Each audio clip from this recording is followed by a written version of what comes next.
And to help us unpack what we've just seen there in the Constitutional Court, I'm now joined by the foreign editor at the SABC, Sophie Mokoena. Sophie, thanks very much for joining us. Very comprehensive judgment that was delivered there. And essentially, I guess, it showed a lack of proof by the MDC, the applicant.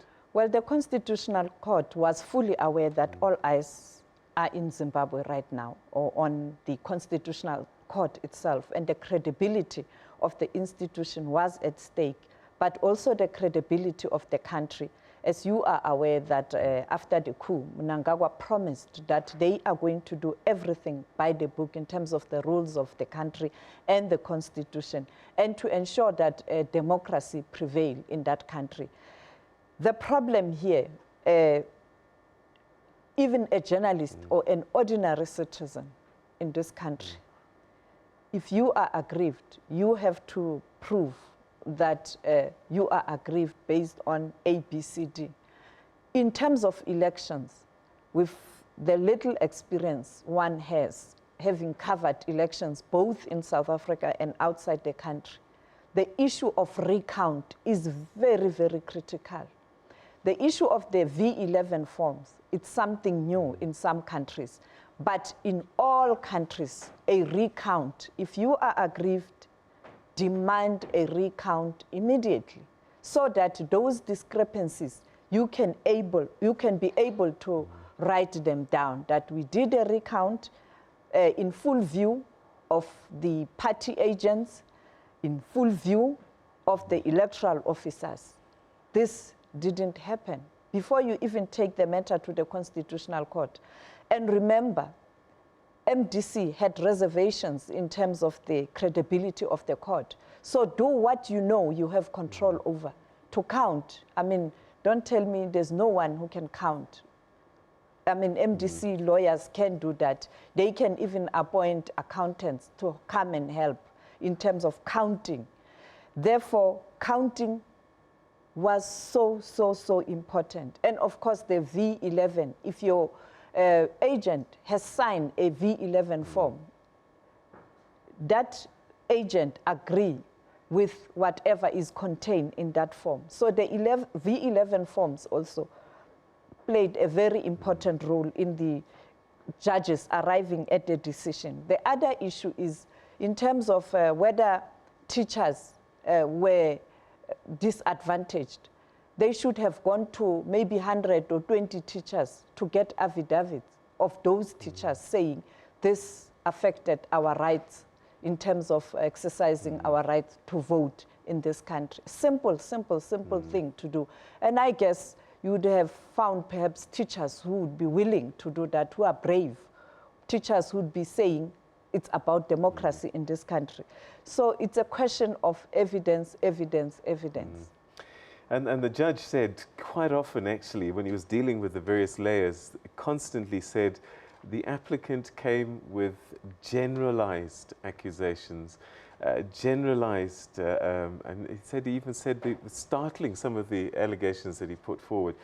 And he thought that those would suffice, but the court needed proof. And it seems that the votes inside the box was actually and should have been the starting point for this whole application, and they didn't spend any time at all in that area. Yes, primary and secondary evidence. This reminds me of the arms deal in South Africa. The then administration kept saying the primary contract is above board. The secondary contract, it's a non-issue. It has got nothing to do with us.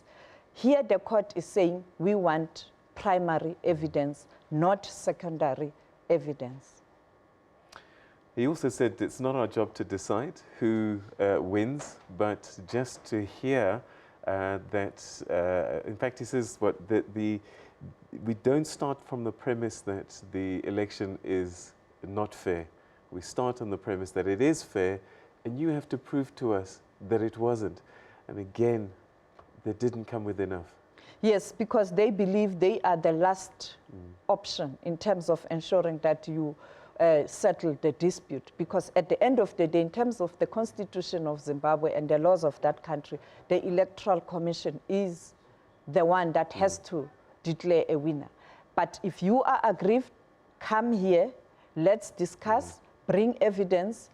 Yes, we have powers to change the statement or the decision or the announcement of the results. Unfortunately, they feel, as a bench, they were not convinced that in terms of the presentation by by Thabani Mpofu, the MDC lawyer who led the team, was convincing enough. But on the other hand, they believe Louis Uriri, who represented ZANU-PF and Mnangagwa, was convincing, even though he was not supposed to go overboard.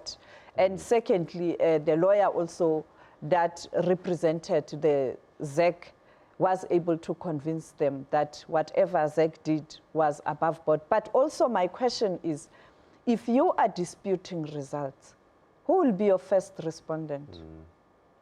The Electoral Commission that declared them, I guess. Yes, because those are the people who are supposed to do the right thing. As a candidate, I have nothing to do with what happens or what and he ZEC failed does. to show complicity, because that's what he would have had to do, that Emmerson Mnangagwa actually was party to the deception or the rigging which he alleged.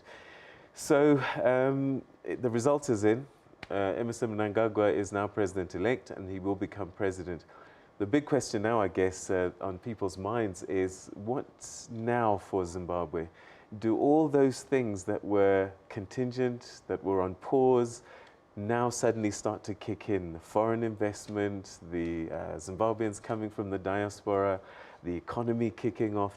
Do all those things now start to happen with this decision? This will depend on the climate that is going to prevail after the inauguration. You know very well that the inauguration is likely to take place after 48 hours. I'm thinking Sunday, Monday. But the reality is, as the new president and the commander-in-chief, he has a huge responsibility to undo the damage, but also to ensure that the country is united. I am not convinced that the opposition will suddenly say, it's fine, let's carry on. So it is going to be another challenge to ensure that how you manage the perceptions, because immediately when the matter is taken to court, whether you lose or you win, some may still believe differently, and some may still feel aggrieved. The fact that I don't understand why the Zimbabwe authorities allow little mishaps. For an example, you don't allow these two attorneys or lawyers or advocates from South Africa, when you know very well you know your case is clear. In the same way, the court said, much as MDC didn't meet the deadline on certain issues, because this matter is of national interest, regional and continental and international, we feel that, okay, it's fine, let's accept the evidence that was brought to us much later, or your papers that came much later, because we want credibility in this process. We can live with that. Why don't you do that? And secondly, the issue of broadcast rights.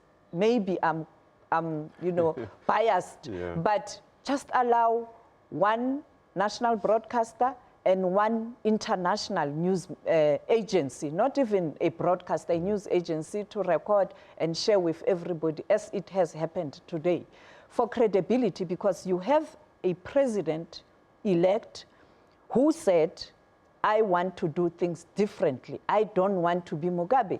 But even Mugabe allowed George Bezos to go and represent Tswangara at a time where Mugabe was so powerful, and it was a treason case. I'm saying little things, man, little things.